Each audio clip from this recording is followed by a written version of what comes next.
said, as long as you don't ask for money, as long as you don't ask for changing the product, because that's required innovation, then you can do whatever you want. So if now, after 8 years, look at the result, and we create really from 0 to 200 million retail value business. And I was alone at that time.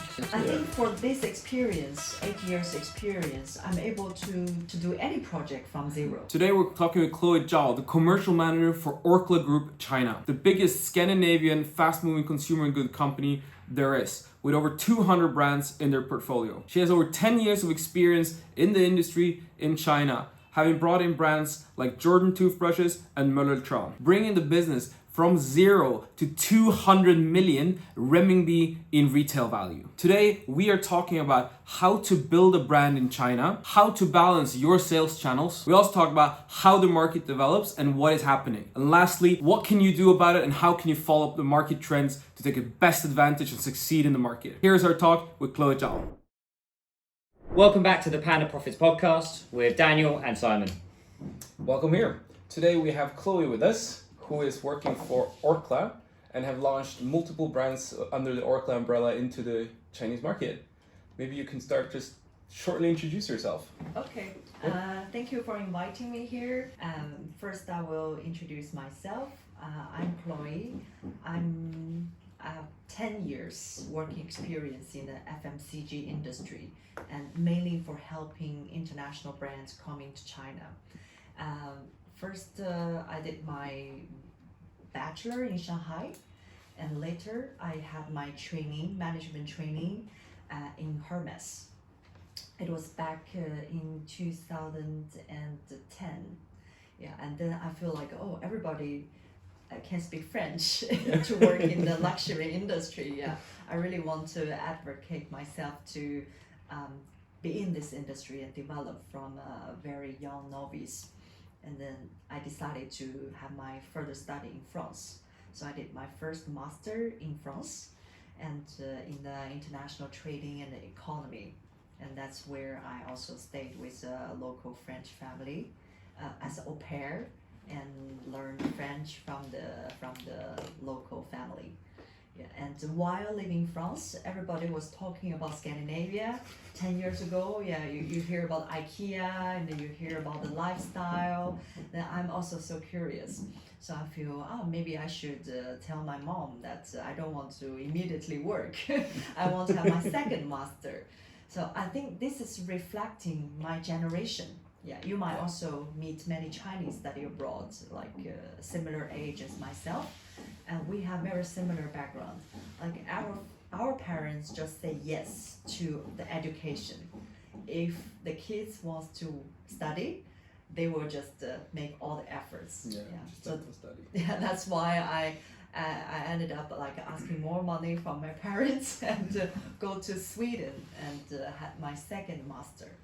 Yeah, it's really kind of opened my eyes. Yeah, during those 2 masters time, I also had my internship opportunity in Milan, in Italy, for half a year.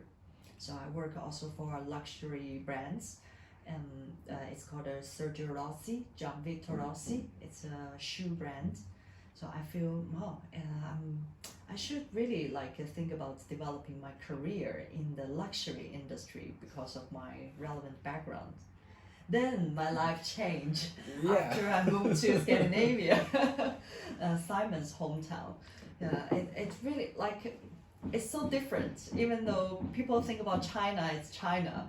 I moved to Europe and I see France, Italy are so different from Scandinavia. Yeah, I didn't live in UK. I don't know how you see it, but I see a big difference even within Europe. The south versus the north. And when I moved to Nordic, I feel like I don't want to work in luxury brands anymore. We are not very good at luxury. Yeah, everybody is equal. Like a female should not please male. We shouldn't wear those high heel shoes. We should wear flat, and we should just wear comfortable things. And you shouldn't leverage yourself to be more important than the others by wearing a Hermes bag, and you should just buy like Sandvist or like this canvas bag or second-hand bag. Yeah. So that's why I ended up in the FMCG in the end. Yeah, I want to do something really good for people. Yeah, on daily life with affordable quality products, and I started to think about the sustainability because of this impact from Scandinavian. Yeah, so that's why I choose to go to FMCG industry for my first job, and with a Scandinavian company. Yeah. Yeah, no, because I mean, I think that's sort of like where Scandinavian products are really good, is in like high quality, but not luxury. Scandinavian people never say we are good. There's a model. Okay. Just on that. We are okay. Yeah. We're lagom. It's on that point. We have that impression in the UK of Swedes, especially, is that they're very modest and they're not like we're the best. You know, you get that with a lot with the music producers. Some of the best music producers come from Sweden, and they're kind of under the radar. They don't want to. There's a word, isn't there, in Swedish about not being so out there, but being modest, but still you're successful. We call it jämtelagen, which basically means like you shouldn't think you're more than anyone else. Yeah, it's a good quality to have. I mean, I think this is something that you don't see in a lot of other countries. Is, for example, even on top level in companies. When I was interning at like a large company in Sweden, who has a couple of thousand employees. But even the CEO is very relaxed. He has an open door policy. Like anyone can come. He will come down and sit with you in the cantina and eat and talk to people. And it's very like everyone's very same flat. level, very very flat. That's exactly how I experienced. I had my first 2 years in this trading company. It's a very small trading company. The boss is a Swedish guy. He found this company, and we're mainly doing some projects with IKEA and with some high-end supermarkets. It was back in 2013. A lot of middle-class Chinese consumers are looking for imported products. So that's where Scandinavian company has opportunity. I think it's very similar with UK, with France, Italy. A lot of brands entered China 10 years ago. Orkla also chose this company called Scandic Food Asia, Scandic Trading, to test a few food brands like cereals, like condiments, chocolates. So that's where I started my career. And they also do projects with like a beer company, with a water company, beverage company. So I think I really learned a lot of category knowledge, from working this on the ground sales and marketing job. Yeah, in the small trading company, you don't have resources like Orkla, like a big company. You have to do everything by yourself. You just have to find a way to do it. Yeah, like Simon. So I appreciate this hard time. But I also question myself, like, why I waste so much money from my parents to get this so low salary and working for like nitty-gritty work. So I also get the offer from Hermes during this time. So that's really my like a crossroad in my life. The first time I need to make a decision where I want to go. I want to go to luxury brands working for branding and marketing, or I'm more on the ground, sales and marketing for this brands, for this trading company. So I decided to stay. Yeah, and I think the reason is from my heart, from the bottom of my heart. Like Simon said, this modest feeling. Yeah, I feel comfortable working for Scandinavian environment. People treat each other equally, and you don't feel like you're under this hierarchy system. So that's why I first choose the working environment and the value of this region. Yeah. I don't know. Is the UK similar? Are you very flat or are you very? There is. I don't think we're as chill. I would say as what there's happening in Sweden and Norway and Denmark, but certainly there is still a bit of hierarchy. But the boss will give you opportunities generally in the UK. I think we're a bit more stubborn than you guys. There's a bit more stubbornness, and I think you're a bit more positive. In the UK, we moan a lot. We do complain because everything is, the elements are against us, the weather, even though your weather, you got snow and that all the time. Swedish weather is not really. Well, I was going to say, but I'm always surprised that I get the impression in Sweden people are smiling more. Yeah. People are like, hey, and relaxed. And I mean, I've got to make a trip. I've heard great things from Simon and yourself now, so I would love to go. But it's a lot to learn. I think being in that environment. I mean, what would be the things that you really took from living in Sweden and then applying into China? I think it's a lot of in common in this lagom. Not too much, not too little. Yeah. Yeah, in China we have a perfect word. It's called the 中庸. It's the balance of everything. Yeah. So that's something I feel in common between these two regions. But unfortunately in China, the modern society is following the United States. Like our university system is pretty much like following the United States, and our company is very new in China. Basically all the founders like Jack Ma, they are all young. They are all like the first generation create a proper company. And where they learn how to do a company, they learn from Wall Street and they learn from United States. So I feel they are moving towards another direction, which is against our traditional. But if you really look at the Chinese tradition, it's pretty much similar as Scandinavian society. Like my parents, they are living in the socialist society. Yeah. And they work for government, and they are positive, and they feel everybody should be equal. They have this feeling, and they also like carry a lot of traditions, like how you treat your parents, how you treat your kids, the education, how you're harmonious with the society. But the modern society, 20 years later, or since 20 years, Chinese people become aggressive, become materialism, become capitalism, and everybody is thinking about apartments, fancy decoration, 2 cars, or even think about big house like Americans' living standard, and they look up on the Americans' role model, especially all the top rich people. So that's really influenced the modern society, and that's the Chinese people you are meeting these days. Yeah, I'm looking at the Swedes. I'm looking at the way they're doing things, thinking, I want to live like that. I feel like it's a lot more of a balanced lifestyle. Yeah. But actually, that's really the traditional Chinese value. That's where I find a lot of common thing. Unfortunately, not so many Chinese choose to go study in Scandinavia. Yeah, we really want more to come. Yeah, because people are thinking about working for Wall Street or working for Silicon Valley as elite level students.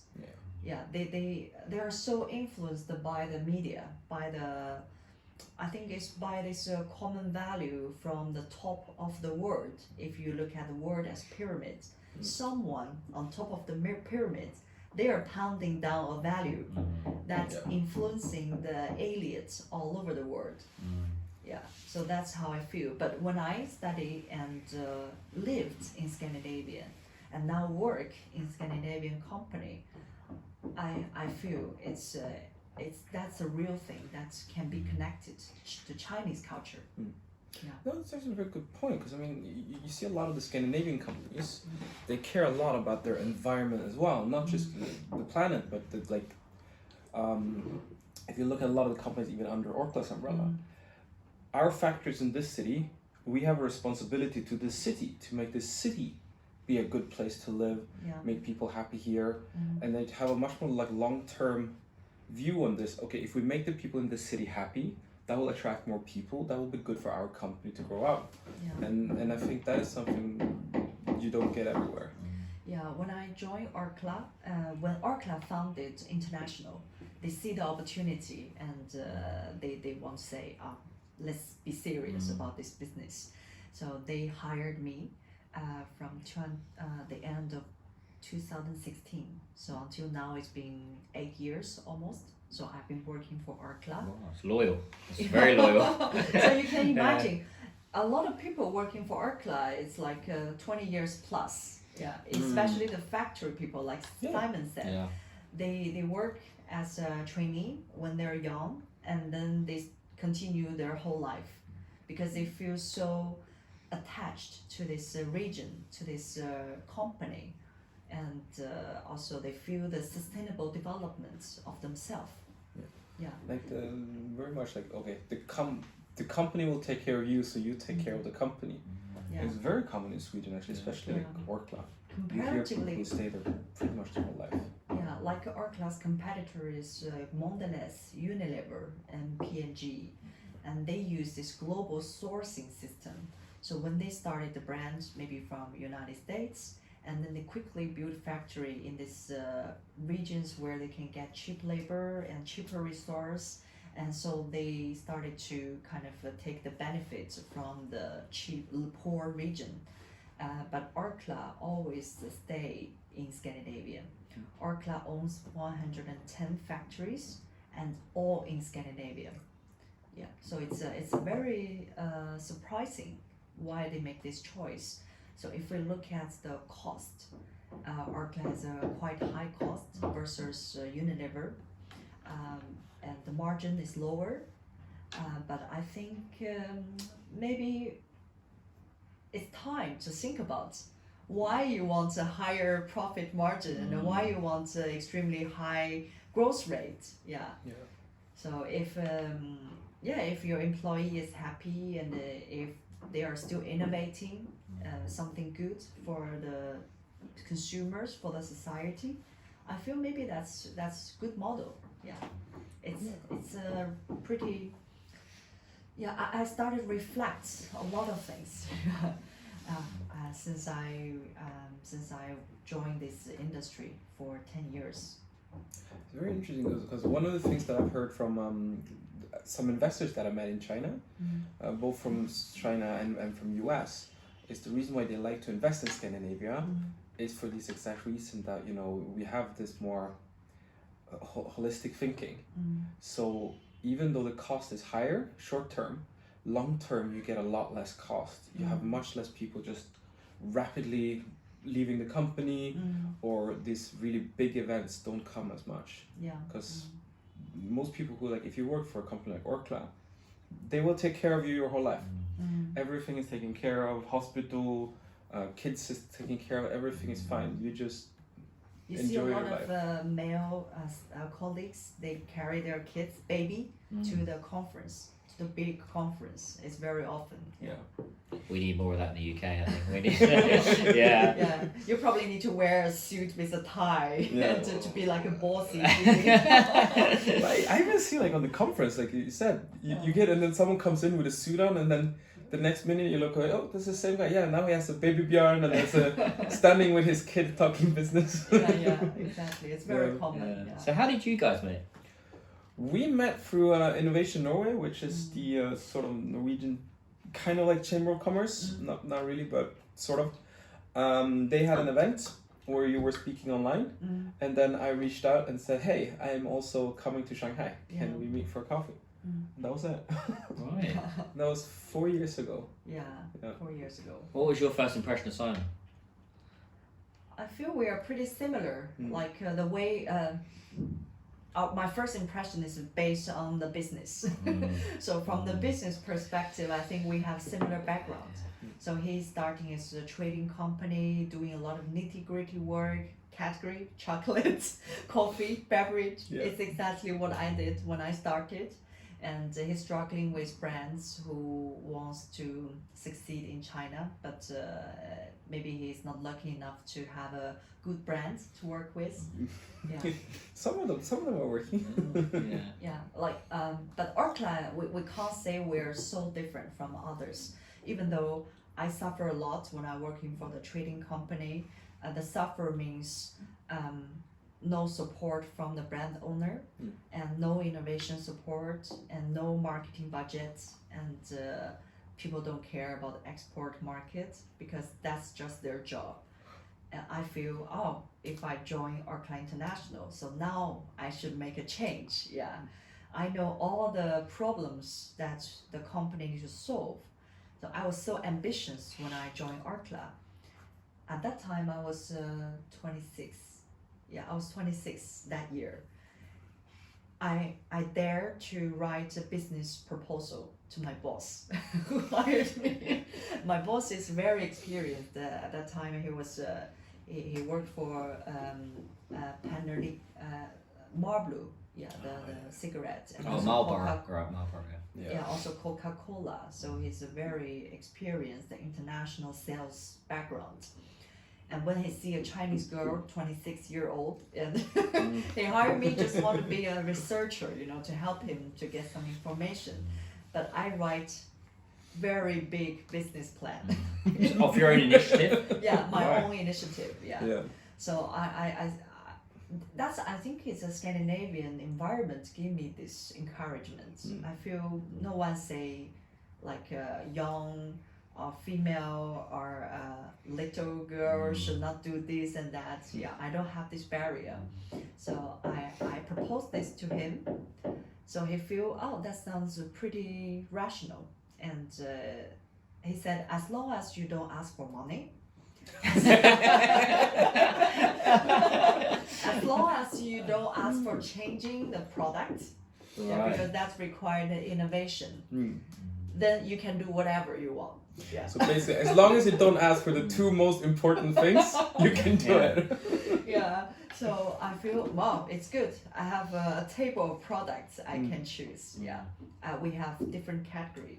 Orkla has food and beverage, confectionery snacks, and home and personal care, house care, health care.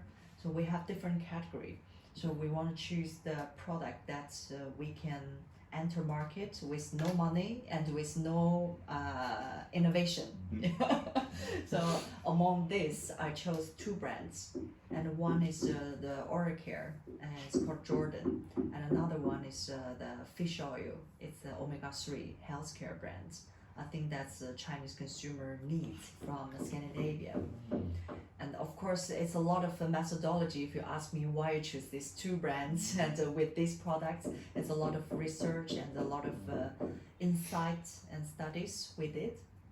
But the first step I did is to choose a narrow scope of brands and products I want to work.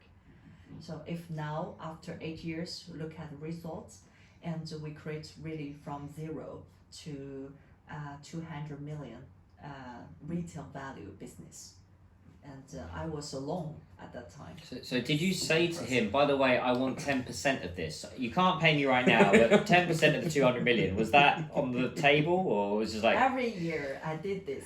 Yeah, I look at my cost versus the result and versus the profits.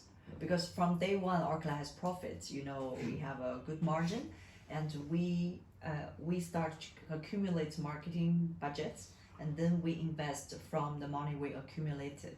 So if from day one, it's a very good business for Orkla. So year to date, it's a 200 million retail value business. So you've two gone brands. from 0 to 200 million? Yes. I don't think we have anyone who come up here who have been able to reach those kind of numbers. Yeah. So I mean, that's what I'm saying. It's a very impressive journey. It's a good number, but if you look at the resources behind, I think that's something I feel proud. Yeah, in the day one, I'm alone. I'm not allowed to hire any people, but I hire some interns. It's a students studying in Sweden, and I hire students to work for me. But I said I can't pay you, and the thing what I can do is to teach you. is to give you my knowledge Wow. and to give you a good reference, for this good company. So then I gained 4 interns working for me, including filmmaker, designer, marketing communication, and also one girl doing innovation. I like research and innovation, but on a smaller scale. So then we started with a very small, like startup spirit, and year to year, every year, and we gain slowly more influence from our club, and until this year, I think finally the top level person say, we should invest in China. Why did you create that proposal? What was the spark in your head that made you think we should go for this? I think it's education. If I want to find one word, I think it's education from both China and the West give me this spark. The education means, first of all, I know what's happening in China. I know like Scandinavians methodology. I know what people wants to do when they create a brand, when they go to a market, and I know what is missing in between. So I feel, I should build a bridge. I'm able to offer you a plan to go to this market. So it's from this dynamic. But if I don't have this knowledge, I'm not able, or I don't dare to create something. But I think it's the knowledge, make me feel I can do something. So it's very, I think it's very genuine motivation in my heart at that time. Can you do the same with our podcast? Can you take it from 0 to 200 million? You know, in maybe not 8 years, maybe in the next year. I often talk with Simon. I think for this experience, 8 years experience, I'm able to. I think I'm there to do any project from 0. And any project is like a brand. It's like a product. It can be a service. It can be a video channel. It can be a actual product like a water, like a coffee. It's a product. And what we do is to bring this product to Chinese market. Because that's something I really admire about the way that you work. You're not scared of trying anything. Yeah. You're very like, okay, I wanna do this. This is the way I think I should try to do it, and then you just start. And you're very learning by doing, by trial and error, and that is really impressive because I think a lot of people, especially when they try to come into China, is that they do research and do research and do research and then nothing happens. But you're more like, no, I'm gonna try. Let's find a way. Let's try it, and then. I think that's. I want to be back to this education again. Because you want to see why, like how to choose a person, like who can do this kind of job. I think first it's really the education. You need to know both words, and you need to know the methodology. And the second thing is your environment, your field. In Scandinavian, I have this field to do things that I want with a rational thinking behind. So because the company is pretty flexible and open to the young people, I think. So then I feel I should make a step forward, and then my boss always say yes. Of course, it's not nothing to lose for him. So I got a lot of support, and mentally, I also get this support from this region that you can be whoever, you can do whatever, you don't think about all this gender, this age issue. So just be brave. That's from this environment. I think comparatively nowadays, a lot of young Chinese people, the students or the colleagues, the people who are working for a company, they have a lot of restrictions from their mind. They feel, I think it could be better, but I don't dare to tell my boss. Or they feel, that's not my field, I shouldn't touch it. So this is from this environment. I have to agree with you. I feel like my experience a little bit has been like the encouragement that you got. sometimes when you do it now, like I really try to encourage people I work with, you know. And sometimes for some people it works really well, but and there's some, and I don't really know why, but it feels like they don't really dare to do it, and they have a lot of mental restrictions, like you said. Yeah. For example, we had one suggestion. There was a friend of mine who had a business idea that he wanted to do, and he talked to me about it. Like, I think it's good. Try it. But then he came like, yeah, but if it's really so good, I'm pretty sure someone else would have already done it. And then in the end he didn't do it, basically because he think if it's a good idea, someone else already will have done it. Ah, okay. And then because nobody have done it, it's not a good idea. Just an example. Yeah, like back to the colleague, I sometimes ask some people, young people, to try something new. They will ask me, oh, I need to look at my job description. That's some restrictions in their mind. Yeah. I'm just the person who have no restriction. Yeah, I think that's when we're young, we can't really say we're good at this or that. It's more like after 8 years, you have a result and you're able to say, I can do this. But look back on this long journey, I think the core value is education plus your free mind. Yeah. I think there was a risk there as well, because when you pitched to your boss, said no money, very little resources, I take it as well, and you had to hire interns. That was a risk, and that's a risk that a lot of companies have entering China. And so it's very inspirational, your story, and it's a great pitch. I took a company from 0 to 200 million. So how did you make that transition then from Scandinavia to China? Because you've had some success being in Scandinavia, but then how did you then come to China and deploy that here? Yeah, if we talk about the business methodology, it's like you build strategy for different brands. So it's pretty like a specific question. Yeah, I think for different category we have a slightly different strategy, but overall in the last 10 years, I'm just talking about the old world. Yeah, let's frame it classic model to enter China. I'm sure you're all familiar with, because that's why the Western words are so popular all over the world and so successful. So I group them into classic model, and we are also using the classic model. I learned from my business strategy book, and I execute it for our class brands. So this model, just to conclude, first you look at consumer, and you do consumer segmentation study, consumer insight study, and to understand for this category, let's say for oral care category, and what the consumer are looking for as product. And we see the opportunity of the kids toothbrush and toothpaste is like a new market for China 10 years ago. So we quickly realized we have a good product offered to consumer 10 years ago. So we entered the oral care and focus on only kids oral care. Yeah, so that's from the consumer perspective. And the second is from the competitor perspective. Once you understand the consumer needs, then what kind of products already in the market, and what's the price, what's their marketing strategy. So we need to study our consumers.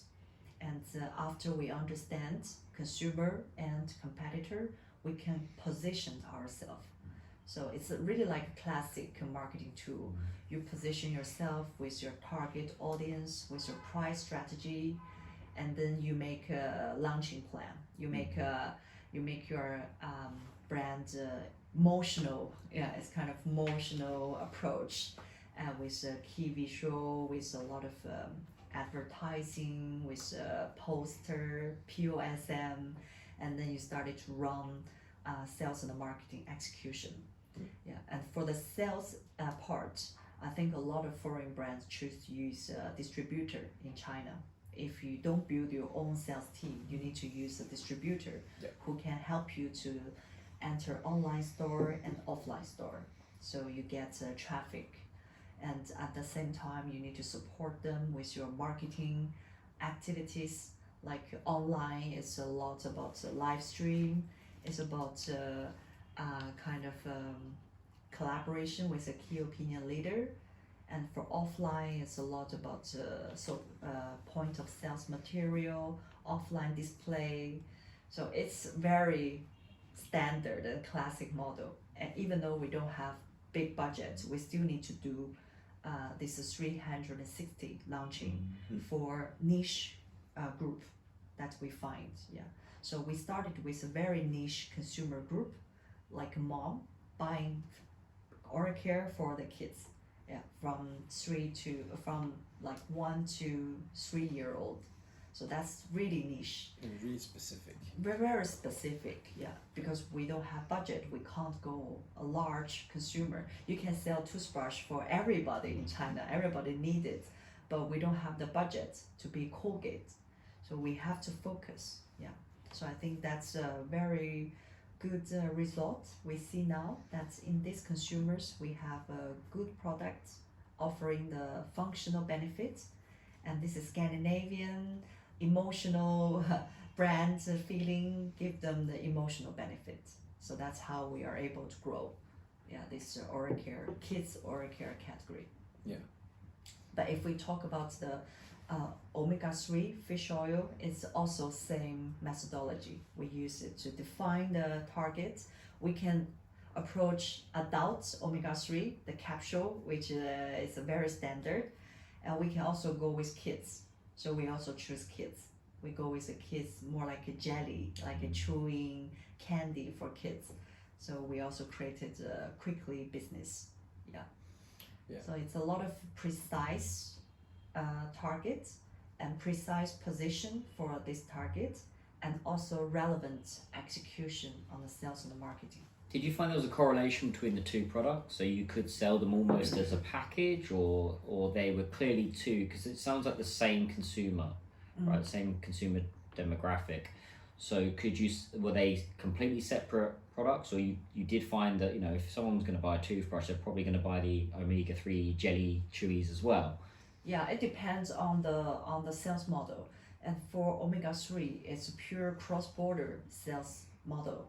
So we can only sell online through cross-border. And for Jordan, it's a common trade product, so we can sell everywhere. So hardly bundled together. And another reason is that we have two distributors, one for omega-3 brand and one for oral care brand, and they hardly work together. So, but I think it's a very good idea if we have a same consumers, and then we can offer different products. And that's moving to new world model.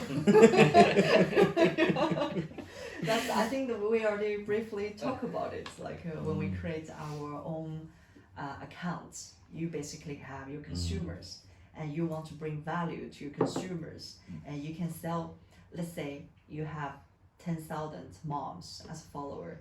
You can sell them kids toothbrush, kids jelly, and kids cereal, kids clothes, yeah, and even book, kids book, education, English course, yeah. kids English course. So then you offer service around your consumers. Yeah. So I told Simon, I strongly believe that's a future model. If from now on, after pandemic, you want to enter China with a totally new brand, I would strongly recommend to like put all the classic model away, aside, and look up the future. Yeah. The future should be efficient. Yeah, that's, I think for every business, it's like moving towards efficient model. And China has a very good opportunity. It's called the social commerce. Social commerce, the typical example is Douyin. It's a TikTok. Yeah, it's basically you can have your marketing and sales combined. You don't need to separate these two departments. And also you can have a very precise target consumers audience. Yeah, just to have a practical example, let's say if you offer China coffee, yeah, you want to bring a coffee brand, and you want to approach coffee lover because you believe your brand, your product has a very good premium coffee, and you want to sell premium price. So what you need is a premium consumers living in the first, second tier city, and maybe both female and male, and the age maybe from 30 to 50. If you have a very precise portrait of your consumers, then you can start to build content. Yeah, how to gain attention for these consumers. You use content to gather all of them to your account. And then you can start to do live stream to introduce your coffee and to make a small test to say, oh, you're my members, you're my followers. I give you free coffee, or I give you a big discount. You can try. So after they try, they will be your follower and they will be your fans for this product. So if you have 100,000 consumers, 50 consumer buy your coffee, and you can calculate how many sales you can generate and what's the base if they repeat. If they don't repeat, then you can also evaluate why they don't come. You can send questionnaire, you can chat to them on the message and ask them why you don't come back. Because of the price or because of the taste. It's like an incubator for a brand with very low cost to handling to this niche consumer group.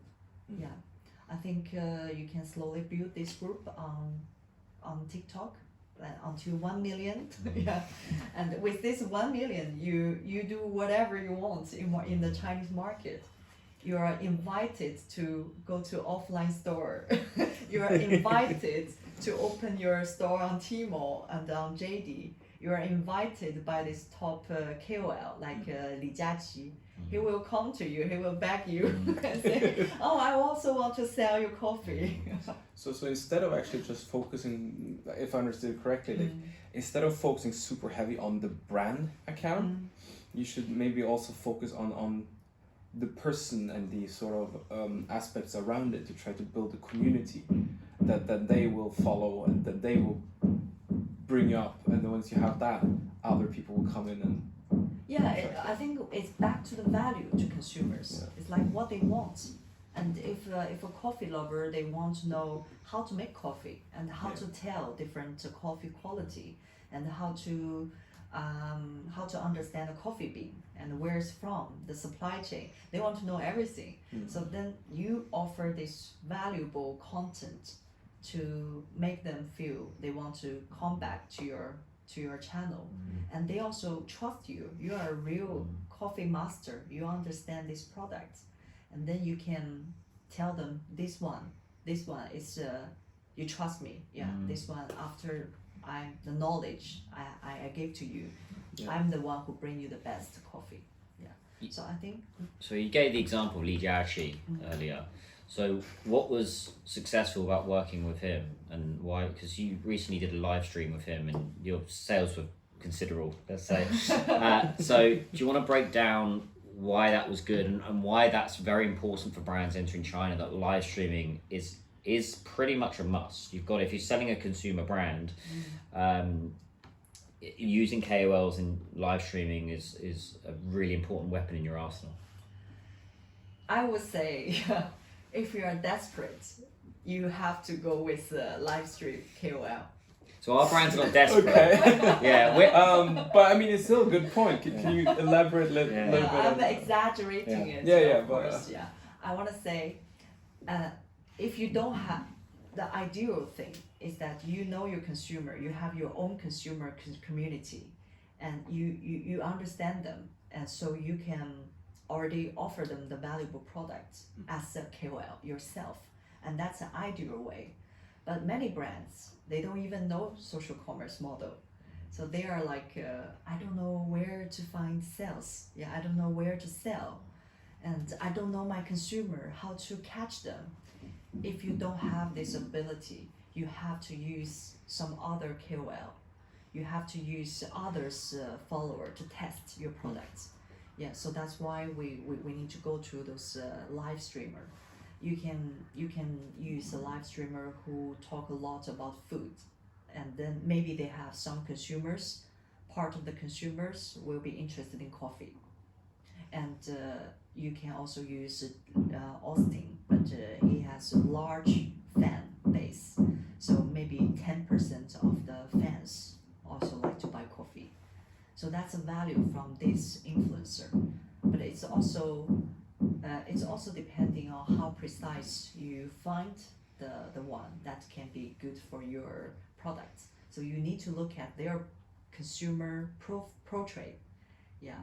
So like Li Jiaqi, I think he's a top one. He has a different type of consumers. Yeah, everybody follow him to buy things on Tmall. I think surely for people who don't know, Li Jiaqi is like the #1 live streamer. Yeah. He's Austin basically Lee. like a super celebrity in live streaming. Yes, but for us, we look at efficiency. It doesn't mean that he have the best efficiency for your brand. The efficiency can be precise as one number. The number is called conversion rate. The conversion rate means the people who purchase your product, the number of consumers who purchase your product divided by the number of people click his live stream. If you calculate this number, then it's very low efficiency because it has a very large base, but the one that is relevant for you is not so large. But maybe you approach a coffee master and he has only 10,000 followers, but 8,000 buy your coffee, then you have a very good conversion rate. It means the efficiency with this guy is quite good. Yeah, but that's just from the efficiency perspective. And another perspective, brand look, is the ROI, the return on investment. Yeah, and like with Li Jiaqi, you can get a bigger return. Yeah, because the investment is quite small. It has a fairly, I think, like a reasonable commission. So it's okay. But if we look at the sales, it's a lot. So the ROI is big. Yeah, if you go with a coffee master, the ROI is probably smaller because you still need to pay something, and the sales result is not that big due to the limited amount of audience. So we start to be very rational when we look at those live streamer and look at the KOL. It's all numbers. In my eyes, it's not like a guy, blah blah blah. And my guy, in my mind, is number. It's like you wear Google Glass. You just see the pure see what's the important numbers saying. number. Yeah. With live streaming, numbers are key, right? Results are great. The live streamers that I work with, it's about a nurturing process. So and long-term vision. So they'll work with me for a few months. And there's more sustainability there, and they're behind the brand. There's brand awareness and sales at the same time. So Austin Lee, Li Jiaqi, I see the merits in going with him, and there is conversion there. On the other side, I think if you're a brand with, because it will be expensive going with Li Jiaqi, upfront fees are a little bit high, but there are live streamers out there that can fit every niche, like you mentioned, the coffee guys, and but he is one to consider. I would say you can't discount him, and but a little bit on the social commerce, the e-commerce. You're growing your own channel now, which is really, really interesting, right? As a budding KOL, yeah. But we're really interested because you've grown very quickly, and that's very relatable to the brands we work with, and it goes back to your point about being personable, being a persona. So can you elaborate a little bit more on that, because you've grown very quickly and you've invested time, money, and really a lot of hard work into this. First of all, I would say I didn't invest anything. Except like 1 hour per day. Wow. Yeah, that's true. I told Simon because I see the new world is coming. The new way of doing business in China with a more efficient way is there. So we often exchange ideas. We said that should be the future way to bring the brand. Yeah, but then we don't know if it's really working because no one did anything like that. So we're like young, like this adventurous Yeah, like there's no case study from someone who successfully did it because Yeah. it's all brand new. If now you tell a coffee brand, say, oh, you are the founder, now the first thing you should do is to create your Douyin account and start to talk about coffee every day, and you do live stream every day, and you hire me, I just film you every day, and that's my business model. Yeah. If you tell this to the foreign company, what they will say? Oh, if this really works, maybe I can consider it. Can you show me someone who did it? Yeah. Like no one did it. No. So I feel like, okay, since no one did it, I don't want to waste my time to write a lot of report to my boss to convince, because they will ask the same question. I feel like I should do it. I should do it myself. So I started 1 month ago. I first of all define, it's nothing linked with my job, because it's totally separate thing. I'm just like you said, I learn new things, I exercise, I want to see where it ends.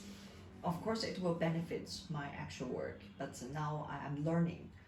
And the first thing I did is to define my audience, like what I'm good at, what I want to say as my person, because it's my personal account, and what I can bring value to my audience. So I defined that. Then I realized, because I do energy exercise, like Qigong, I went to this Shaolin center every weekend. I do Qigong, so I feel I learned how to recuperate energy. It's more like a physical part. And I also read a lot of like energy, like this David Hawking, this energy pyramid, this theory. I'm inspired so much. So I feel I want to share this mental exercise as well. So then I want to combine both physical and mental exercise, and hopefully people who follow my account can also get some inspiration. So my personal introduction is called a person who practice by herself and also wants to share the knowledge to the audience with a genuine heart. So that's my personal define. I call myself, it's called Hejia spirit. It's my Chinese name. It's a very personal. And then I started to organize all the theories I learned and make them into small videos. It's like every video 1 to 4 minutes, different topics all the time.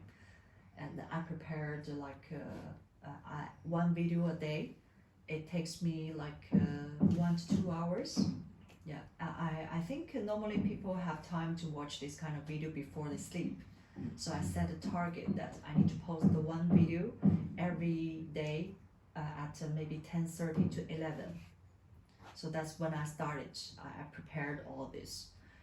And I also, because I don't know what will be the popular topics, what some people already wants to know. So I search for the existed popular content, similar output. Then I analyze their rationale, like their way to build the structure, to build the content, and how they gain likes and how they gain comments. They have some skill, and that's a tactic I learned from ByteDance. And they say, instead of creating, if you want to create the content, you already know your direction. You shouldn't immediately start to create by yourself. You shouldn't start to kind of create from scratch. The first thing you should do is to look at the successful one, because that one is already tested by the robots, by their system. And it means system like this way to build the content. Instead of you test your own way, you should follow what the system like, because now you're playing on their system. So that's one tactic I learned when I'm about to build my content. So then I follow the popular one, and I really think they have a strategy. For example, a lot of content say the why you meet me is because your energy level, your energy frequency, this vibration, it's on the same or similar frequency as my content. So that's why you see me, yeah. So now we are connected. So they often, for this audience, they like to see this kind of thing. It becomes a little bit like the algorithm figures your energy out, and then your energy is somehow connected to my content. So has the energy brought you to my channel? Yeah. Yeah, No. like that's how I would So that's the next one. But I think it's really interesting what you're saying, that you didn't copy, but you were inspired by other people. And I think brands could do that as well, as look at your competitors, seeing what they're doing, and then not copying them, right, verbatim, but seeing what worked and taking inspiration. Yeah. I did it the other way. I just did the channel. I didn't think about, okay, other guys or other ladies are doing this, and then I just did it and then grew from there. In hindsight, I think your approach was better. But I think from having seen both of your approaches, they're actually more similar than you might think. Sure, you do a lot of research, but one of the things as well is the same with you, committing to doing something and then getting it done. For example, I mean, you're running 2 big growing brands in China, but then you said, okay, now I'm gonna try my channel, and she does it. Like 1 to 2 hours a day to deal with this, when you have everything else that you need to do, is actually a very big commitment. Yeah, exactly. Like I'm doing this not for my personal hobby. It's more like I want to know what the system like. Yeah, I'm learning the system. You're hacking the system as well, aren't you? Because you're kind of seeing, okay, what works, and then I can apply that to me. Exactly. So now I feel what I need in my team is a data analyst. It's a data expert. It's one who understands how to build a system. We know people. We know lots of data analysts, like breaking down all the numbers, and Xiaohongshu and Douyin and WeChat. So we know people. Yeah, that's great. Yeah, because I did it, so I know the value of those people can bring. They can tell you, oh no, don't say this sentence. It's very sensitive during this period of time. The big one in China is you can't say 最好, right? It's really good, right? That's a good one. Like, you know, you can't say something is the best because it isn't the best, right? So you've got to be that's a good point, is you have to be sensitive in China when it comes to certain words and how to position yourself as a brand here. You know, that you've got to be really careful with the wording, but this is where we all come in, because we know it, and we know that certain words are going to work.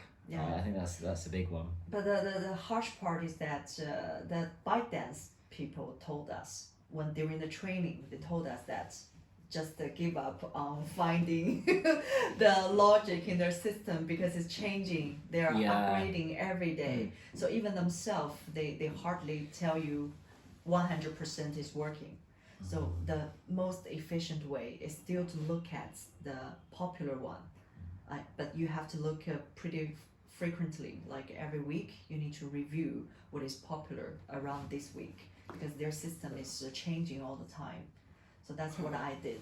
When I continue my content, I kind of screwed down the others all the time, and it's really funny that sometimes you see a very bad content, but it's just working so well, and the other one continue, but it's just going down. So it's a lot of myth there. So it's partly then you have to sort of keep producing content consistently, but also have to watch what is working, and you can't try to figuring out the algorithm or how the robot works. That's just not going to happen. You just have to see what is working, what is going to the front. For example, the teacher tell me the absolutely number 1 rule is to post frequently, like every day or every 2 days. I said, no, I want to test if it's really like that. So I stopped 1 week during the national holiday. Right. It's probably the worst time, actually. That's the time when you want to be posting, right? Because everyone's at home, right? That's the worst strategy. Don't post during Double 11. This is the worst time, right? So how do you know someone is just is really trying to learn? Like a self-suiciding way to learn. and at the same time, ByteDance is just pushing its KOLs, just at the same time knowing that And you really can see that. So now my accounts, they stop giving me traffic. Yeah, I have. Right, yeah. But I still have followers, click and like, but they stop giving me the traffic pool decreased dramatically. So I can see the system is really reflecting Yeah. So the system that then really likes that you keep the frequency, Yeah. and then they will reward that with giving you They basically give- more yeah. opportunities to have followers. Yes, because I did it from day one, and 3 weeks later, my traffic just boost, and then I quickly reached 1 million view for 2 contents. Yeah, the latest 2 contents. But then I said, oh, but now maybe I want to test if the teacher is really correct when they say you have to post. I think that's Yeah, very stop. great to test. Yeah. I Oh, stopped this is working. This is working. I want to test if it's actually working by Yeah. stopping. Yeah, We've exactly. tried to do that. We've tried to say, particularly with the podcast and our own brands, is get something up every week, at least every week. I do that with my own social media. Is I get something up. I get something up on my WeChat moments. I get something up just to get the algorithms moving. And it's a great analogy. Is like feeding your pet. If you don't feed it for a week, it's gonna suffer, right? Yeah. But if you keep feed it once a week, don't feed your pets once a week. Feed them every day. But yeah, certainly, it's the platforms like if you're posting, right? They're gonna reward you if you're posting and doing stuff or doing live streaming as well. I keep it running. I think that's the most important thing. Yeah.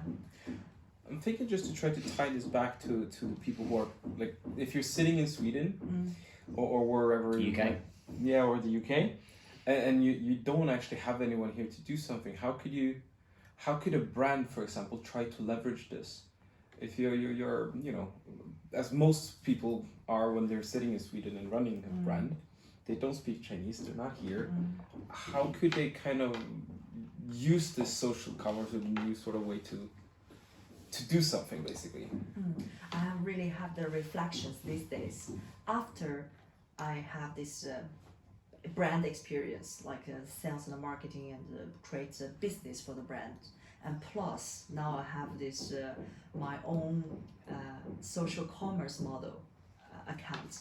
By the way, I started to make money on my account 3 weeks later, and I have 2 ways to make money. And the first way, because I tried this shopping cart, it's called 橱窗, 商品橱窗, your product window. You can put some book you read into this. So I put 4 books, but I didn't promote it. I didn't put a link on my video. I just put it there, and I started to sell book. And people come to look at what book I read, and then I sold 4 books. So I got money. Because you can just automatically choose the book from their product pool, and then you can choose the commission you want. Some book they offer you more commission, and some book offer less. So I just chose 4 book and put it there. And another income is from the advertising, and I all of a sudden received 109 RMB, and they said that's the reward from the advertising. And then I understand in my comment part, and it's often a Little Red Book or brand, they just put their ad there, and if the audience they click the ads, maybe I will get money. So then I get money every week since the 3rd week. Every week is around 103, 109 something. So that's another way to get some income. Yeah, but it really shows that it's actually quite quickly can start getting results. Yeah, and also a lot of my audience, they send me a message and they ask me if I'm ready to offer some courses. Yeah, if you have a record course with more structured way to explain how you do physical, how you do mental training, then they are ready to pay. They said, oh, teacher, when you want to like post your course? I have no idea. And also some agency, they come to me, they said, oh, if you don't know how to create your own course system, I can help you because I'm like a pro to build your course strategy. Like you offer one record course plus 20 live stream course, and then you can charge 300. So that's a product. And some people even offer the service. Be careful with those. That's all I'm going to say. I've been approached loads the last 3 years, like, hey, I'll do a course for you. I was like, great. Yeah, but it's 30,000 RMB. So just be very careful with those courses. Okay, good to know. But at least I know that's a model. That's a business model. And some people really sell courses. If I look at the others, people sell making similar content as mine. But then I realized it's becoming a business. But back to Simon's question, because of this practice. So if we look at a new brand, let's say a completely new brand, they don't want to hire people in China, and they are back in their mountain in Norway, and or maybe a valley in London. Valley in London, wow, that's an interesting one. In the countryside of the UK. Because a lot of factories, they are built in the countryside, and they have product, they have a good product, and they want to enter China. They also want to export, and how, to think about combining this new work model. I have a reflection these days. It's a new business model. Maybe you guys can be the one to well, now I'm ready to to get this opportunity. So I would recommend to not set up their company in China and not hire people and not do anything. Maybe to find a agency like you guys and to help them set up their own company account. For example, if a company is doing coffee, let's say Lofberg, we know their factory is in Karlstad, and I also went to their factory. It's very beautiful, and they have their coffee shop on the first floor, and they have their pipe and a huge machine and running, and the founder is the expert in coffee. I think he's genuine with his coffee. They're the fourth generation of family-owned coffee now, so a lot of story. So I would recommend to invest very small money and to build content. It's like you build your Instagram, but instead of building Instagram, you build your Chinese Douyin, and then you just create content every day. Maybe you hire one people, or you use, maybe this agency can use one person for this company and just help them to build content every day. And sometimes the founder can be interviewed and can be translated, and sometimes you can show how they make the coffee, you can interview the worker and go to their coffee shop. So it's all kinds of things with genuine content around this brand. And I believe very quickly you can gain 100,000 consumers or followers, and then you do live stream. You can start say now, like Thursday night at this hour, let's do a live stream. Not even be in China, you can just make it in Karlstad. That'd be great. You can just go there and do live stream for this founder, and then you say, today we have a special deal because that's the first time we do live stream, promote our coffee, and imagine if 20 consumers buy your coffee for the first time, and it's such a wonderful business model and so encouraging for those people with limited risk and with limited budget, and they own the assets. It's not a waste. It's like it's not like you invest. If you charge them 200,000, let's say, if you invest 200,000 for a business partner in China, you know it's gone. You get nothing back. Well, not with us. With us, it'd be a different story. But but I will say normally, you don't know where it's going to. Maybe they use the money to do promotion, price promotion, or they buy like a display in the store, but you as a brand owner you don't get anything. But for this model, the brand owner feels so secured, like if in the end I can't sell my coffee, at least I have 100,000 audience, I can continue or I can just leave it there. Yeah, it's not a big risk. Yeah, it kind of becomes a little bit like, instead of, you know, putting the money towards advertisement, which may or may not work, when you're doing this, you're building up an asset that, okay, this asset didn't work for what we're trying to do right now, but then we could, say with the coffee, for example, okay, we tried this way to sell coffee. It didn't work, but now we have 100,000 followers. When we have another way we're gonna try it, we still have that asset of 100,000 followers. And this 100,000 followers, even though it's not working in your own account, you can get other KOL super interested in your coffee, because they know how to build contents when they sell your products, and they know how to do live stream, since you already give them example. And all the distributors, when they see your coffee already have 100,000 followers, they are much more confident in promoting a brand from nowhere and with no awareness. And that's already the confidence foundation you build in this network, business network. Yeah, I think that will be an easy thing to sell after. Yeah. Key takeaways, mate. I mean, there's normally there's a lot. I think there's a few different things that I really think it is worth to look at for any brand, and partly that is like, the market is changing and you need to kind of keep up with that change, otherwise you're going to be left behind. If you only focus like, okay, we're running a traditional distribution model, that's going to be difficult for someone who has to build a brand and you're not just a commodity.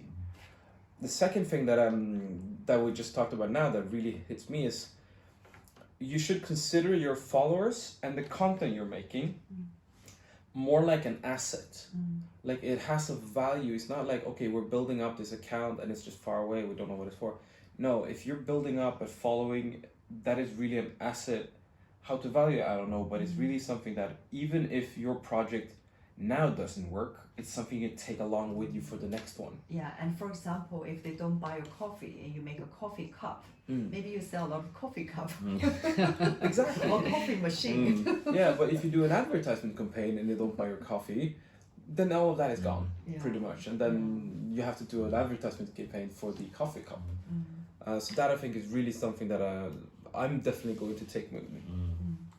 From my side, defining the audience is really key. I think a lot of brands don't, when they come into China, they look at the market of 1.3 billion people, but they don't really think about how you broke it down, which was, for your brand, it was parents with kids aged between 1 and 3. They're not really breaking it down on that kind of level. And customer is king. Your consumer is king. So I think that's been a real key takeaway for you today. But of course, if you have a lot of money ready to invest, then forget about what I said. If you have ready like 100 million, then of course you get all the audience and sure. It's much easier with 100 million. Yeah, I think what you mentioned today though are all very cost-effective solutions. You know, there's a lot of these are within reasonable budgets. You know, so I think a lot of them are very actionable. And I think that's really like where your kind of strength as well come in, as a business leader and someone who has been bringing brands to the market, that is all been cost efficient. Because it's the support you had have been limited, but then the results you guys been reaching are really huge. So then you have to kind of like, your way is really like, you have to look very honestly, that's what I think is really happening in the market, and then try to take advantage of that before the market catches up. Yeah, it's a long journey. Yeah, but I think an impressive one. Personally, I gain one thing. I gain confidence to myself. It's I appreciate this hard journey. Well, thank you. Thank you so very much for coming. Thank you. If someone wants to reach you and if they want to have a question or so on, is there any way they can get in? Yeah, you're my spokesman. Like, okay. Go for Simon, right? Yeah. Exactly. Ask Send it Simon through us. if you have any business request. Ask Simon. Ask me and then I'll bring it over and where can people follow you on social media? On both Douyin and WeChat, you can search for my name, and then that's my account. What's your name on the account? 贺家心灵. Find that. We'll put a link for Put a link. Xiuxin. Yeah. That's my account. Great. Thank you very much. We do apologize for the noise. Hopefully it's not that obvious in the pod. Yeah. But we'll try to edit it out. This is China, so sometimes there is noise here. Yeah. It's growing quickly and people are building. Well, thank you very much. Please subscribe and follow. If you have any questions, leave them in the comments. We'll try to address them as soon as possible. See you next time. Thank you.